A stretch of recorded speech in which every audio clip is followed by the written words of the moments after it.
Oh my god, it's so hot in this room. Hello. Hello, everybody. I am sweating in this room because I don't have the fan on. Maybe I should turn... Oh my god. So many people. Hello. I forget how to turn slow chat on. Give me... It's been a while. Enable slow mode. There it is. Now I can read stuff. All right. Cool. Well, hi, everyone. Welcome to the Something Scary fan hour. I'm Sapphire, and this is my dirty-ass office. And this little girl's Lola. Hello. She's so cute. She's my best friend. Yeah, Zizu's in the other room, but he's doing really well. If you didn't know, my other dog just got his freaking his leg removed because he has cancer, and he got his first round of chemo last week. So luckily, like, I mean, if you don't, I was worried putting him on chemo, but the thing is, like, dogs don't react to chemo the same way that humans do, so he's not going to lose his fur. Probably the worst thing that'll happen is he'll be a little bit nauseous, and even then, that only happens to like 20 to 25% of dogs that undergo chemo. So, yeah. Anyways, hey, show of hands, who came to Midsummer Scream this weekend? I had so much fun. It was my first time at the event. Apparently, it was the biggest one that they ever had.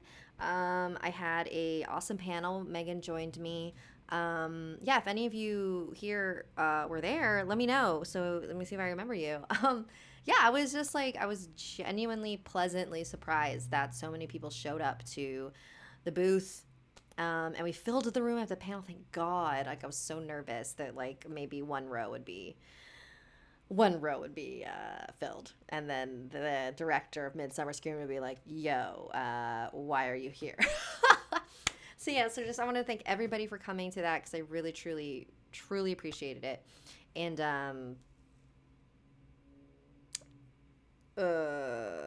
sorry, I'm like really hot. And I'm also trying to catch up on these messages. Cool. So today we're going to start off with a riddle. Remember when I used to do those? So we're going to do a little rid.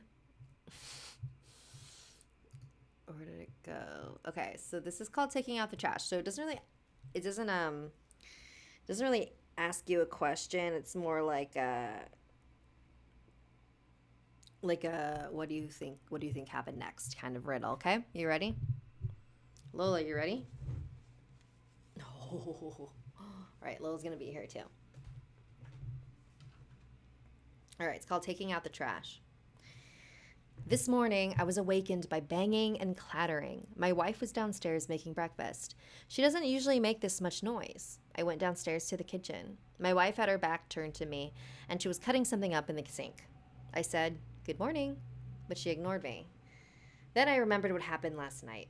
My wife caught me cheating on her, and we had a violent argument. So today she must be giving me the silent treatment. How long can that last? I sat down at the table and asked her when breakfast would be ready, but she continued to ignore me. Then I looked at the clock. It was almost time to go to work. I raced upstairs and hurriedly changed into my suit. When I came back down, my wife was out in the garden doing something. I always take out the trash before I go to work, so I grabbed the big black plastic bag in the kitchen. It was unusually heavy. She hadn't just double bagged it. She had used about 4 or 5 black garbage bags. I dragged it out to the end of the driveway and left it on the curb. It was so heavy. I wondered what was in there. My curiosity got the better of me. I untied the knot and took a look inside. What do you guys think was in the bag?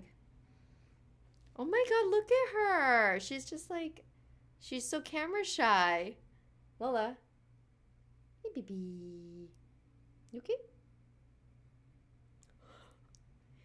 Is my papa? A lot of people are saying a body, but whose body? Whose body was it? All right, Lola, put you down. All right. So far, no one has gotten it right. Okay, Lola, you don't want to be up here anymore, Papa? All right, I'll let you. Oh, careful, your little toesies. Sorry, I get weird with my dogs. Anyways, you guys ready for the first story? Oh my God, so hot in here. All right, so this one comes from a member of Patreon. Thank you, Claire. Let me guess it. All right, here we go. You cool down there, Lola? All right. Oh, hey. 1, 2, 3, 4 people are watching now. That's cool. All right, can you guys hear me all right? Cool. This is a German legend in the 1700s that I made up. Oh, by the way, I haven't read this yet, so I'm going to fumble, but sometimes I like reading stories cold for the live stream so I can react along with you guys.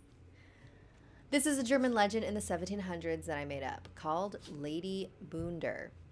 There once was a widow named Madame Bunder. She had a 17-year-old daughter named Mo, or Lady Bunder. Mo was not very pretty, and she was slightly overweight and had short hair. Oh, that's mean. That did not bother her mother, of course, but what did bother her mother was the fact that her daughter was not married. Madame Bunder was married when she was 15, and most girls were married before age 16, and Mo was 17. Mo, you have to get married. You're 17, said her mother. But Mo did not want to get married. No, I like everything the way it is. I don't want to get married. But Madame Bunder desperately wanted her daughter to get married, so she found a young man named Stephen. Stephen's ex-girlfriend, Emmeline, recently dumped him, and he was heartbroken. Now, you see, Emmeline was the opposite of Emmeline, of Mo? Oh. Now, you see, Emmeline was the opposite of Mo. Emmeline was very, very beautiful. She was gorgeous. She had long black hair, a beautiful face, and a very skinny body. Hey, all right. Sorry, I get annoyed when size is equated with beauty. Anyways, when Madame Bunder arranged the marriage between Stephen and Mo, Stephen was not happy with the way Mo looked.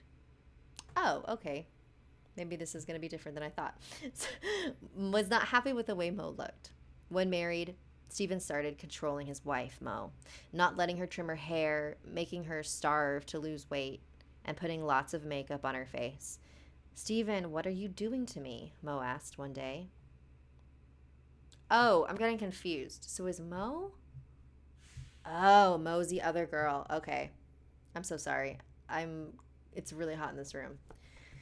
Stephen, what are you doing to me? Mo asked one day.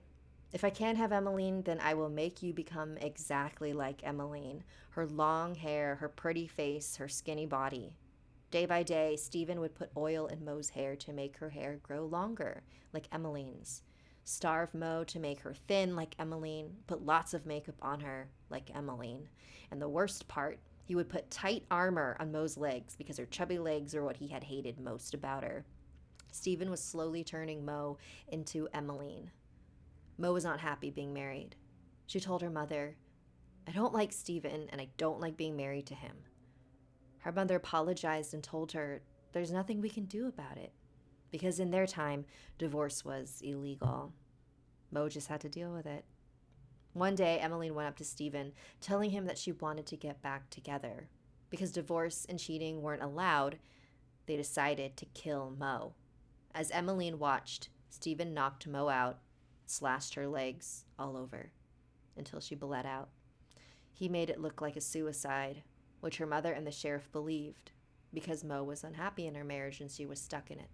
Suicide was the only option, or so they thought. Stephen and Emmeline escaped to a nearby country to spend the rest of their lives together. The spirit of Mo, now called Lady Bunder, is seeking vengeance. She is cursed with the way Stephen wanted her to look. Her hair getting longer and longer every day, her body getting thinner and thinner until she's all bones. But the most important way to recognize her spirit is she would wear anything to cover up the slashes on her legs. She killed Stephen and Emmeline, slashing their legs just like how hers were slashed. Now Lady Bunder haunts anyone who is abusive to their partner or cheats on their partner or is the side chick or side guy. Her way of punishing them is either strangling them to death with her extremely long hair or slashing their legs like her own. Hope you liked this. It was all made up by me, but it's pretty scary. Oh, thank you, Claire. Interesting. Huh, okay. I Tiffany Jones, look at little doggy in the back chilling. I know. Isn't she cute? Okay, Lola's gone. Oh, we got some super chats. Thank you, Thoughtski Bakuho. Udo Dinachi Igwe. First live stream I'm coming to. Oh, hello, welcome. I'm sorry, because this might be the last. Drizzy Angel, please show Elliot. What? Please show him? Show him something or like have him come over here? I think he left for work. Sands says body Tim. I don't know what that means. Body Tim. How old is your dog? That one that you just saw, she's 5. She's turning 6 this year, I think, in November. Isn't that crazy?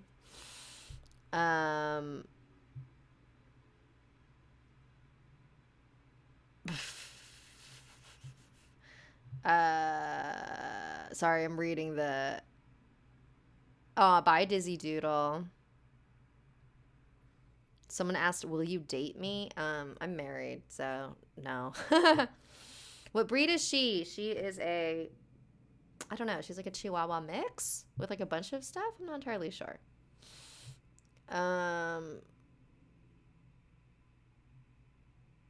Okay, cool. All right, next story. Here we go. Where is it? Oh my god, I need to get it. Okay, guys, this one's really sad. This is like a real world horror, so buckle up. Hang on, to lubricate my throat.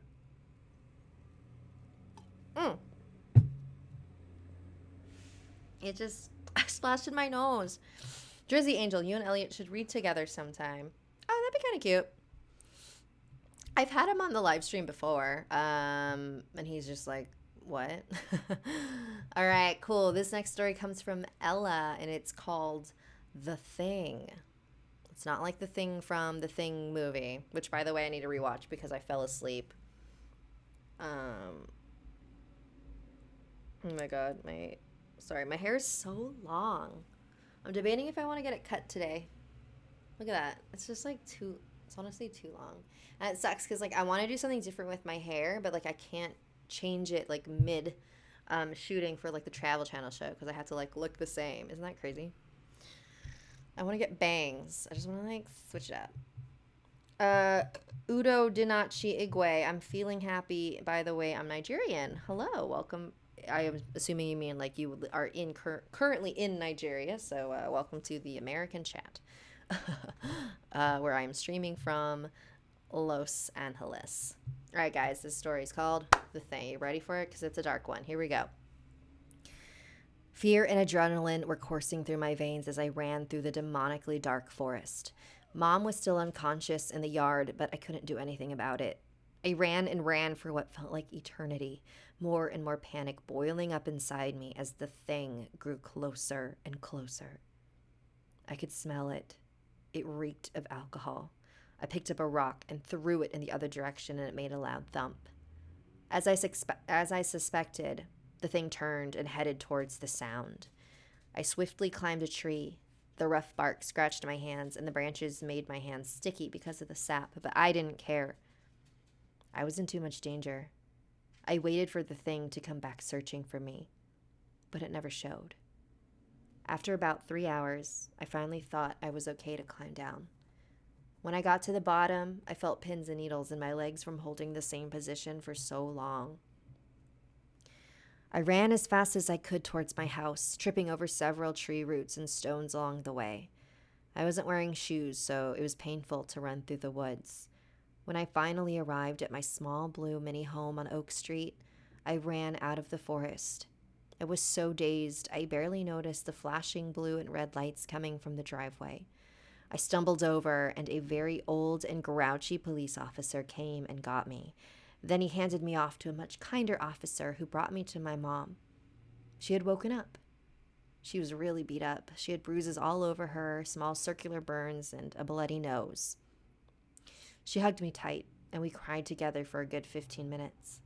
I was extremely thirsty, so I headed towards my house to get some water. I walked past a police car and froze.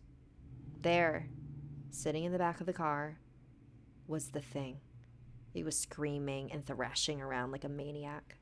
I screamed and all the officers came running. They grabbed me and asked what happened. I told them that that was the thing that chased me into the woods. They brought me back to my mother, who had somehow not heard the commotion. And when I asked what was happening, all they said was, "Daddy is going to jail." I wrote this story to bring awareness about domestic abuse, to show how children see their abusive parents. It's not a true story, but domestic violence is a very real thing. Yes, it is, and that's very sad, and I'm sorry for bumming everyone out. But it's true. The scariest horror is real horror, man. Well, thank you, Ella, for submitting that. Cool. All right. Well, that was the stories. So now I'm gonna pull up that. Oh my God, where'd it go? The riddle again, because all of you guys are wrong. What? Yeah, my dog is like freaking out because she's like trapped in here with me. All right, I'm gonna read the riddle again. Taking out the trash. This morning, I was awakened by banging and clattering. My wife was downstairs making breakfast. She doesn't usually make this much noise. I went downstairs to the kitchen. My wife had her back to me, and she was cutting something up in the sink. I said, "Good morning," but she ignored me. Then I remembered what happened last night. My wife caught me cheating on her, and we had a violent argument. So today, she must be giving me the silent treatment. How long can that last? I sat down at the table and asked her when breakfast... Hey! Are you leaving? Yeah. Oh, okay. Did you take Lola? Yeah. You want her back? You can keep her. Sorry, guys. Ah!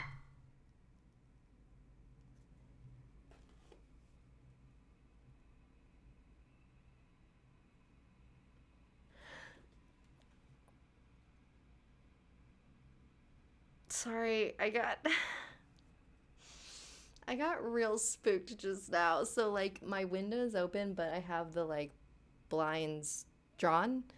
And then like when my husband like closed the door, it made a draft, and then it like pulled the blind really quickly and made this noise, and it freaked me out. Sorry, that just really scared me. I'm very jumpy. Woo! All right, I'm gonna read that again because like, what? Oh wait, hang on. There's a question I want to address first before I move on. Why do you use sponsors? Well, let me tell you, kid. Uh, the way that people make money on YouTube is two ways. You take money from the ad revenue, which means those ads that you watch before a video. You get a percent of that, depending on how many clicks you get and plays and subs. It's like a whole like weird algorithm thing.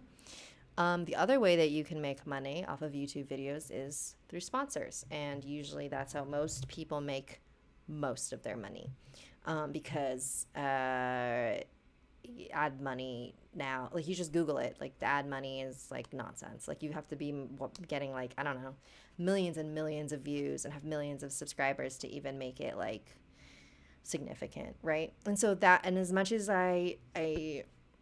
it hurts my soul to read sponsorship things, I understand that it's super necessary.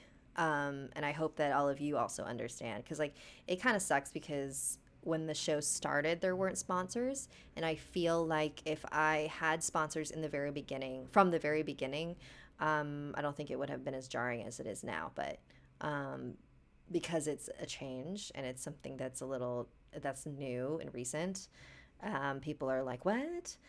What is this? You're making me like sit here for another minute. Well, you can also you can skip it. It's not that hard. But just understand that sponsors, for any YouTubers that you watch, when they have sponsors and ads, they have to do it because this is their living and they need money to pay for people. Like a lot of the like bigger YouTubers, they have a whole team who's helping them. Stuff that you like, you think that they're just there like in front of a camera, but for the most part, they've got like, they have to pay an editor or like graphic artist or like whatever. They have a whole team and they need to pay those people. So that's a long answer for why I have sponsors. So That's it. Anyways, I'm going to read this to you again. This morning, I was awakened by banging and clattering. My wife was downstairs making breakfast. She doesn't usually make this much noise. I went downstairs to the kitchen. My wife had her back to me, and she was cutting something up in the sink. I said, "Good morning," but she ignored me. Then I remembered what happened last night. My wife caught me cheating on her, and we had a violent argument. So today, she must be giving me the silent treatment. How long can that last? I sat down at the table and asked her when breakfast would be ready, but she continued to ignore me. Then I looked at the clock. It was almost time to go to work. I raced upstairs and hurriedly changed into my suit. When I came back down, my wife was out in the garden doing something. I always take out the trash before I go to work, so I grabbed the big black plastic bag in the kitchen. It was unusually heavy. She hadn't just double bagged it, she'd used 4 or 5 black bags. I dragged it out to the end of the driveway and left it on the curb. It was so heavy, I wondered what was in there. My curiosity got the better of me. I untied the knot and took a look inside. So it was not the wife's body. It was not the body of the mistress. It was the wife of the man. Because it's like a sixth sense thing where the wife doesn't see him because he's dead. So it's his ghost. That is it's his ghost talking this whole time. And she's burying part of his body in the garden, and she got rid of the rest of his body in the plastic bags. Isn't that creepy? Anyways, all right. Well, thanks for joining me. I hope you stay cool on this hot summer day. Thanks for sticking around. Gotta Tacos, the creator, my Spider-Man, Abandoned Town of Wolves, Soyo Sauce, Jude Elsarov, Carla Pate, Jesse Hesian, Levy Midnights. And did anyone else give me a super chat? No? Cool. All right. Thanks for joining me, guys. Hey, if you're not following me on my social media stuff, please do. So you can stay up to date on like the stuff that I am going to be doing, because I've got a lot of cool stuff coming up, and I think you should follow me. My Twitter and Instagram is Awkward Sapphire. My YouTube and my Twitch is my name, Sapphire Sandalo. My Facebook is sapphiresandalo.official. So, bye!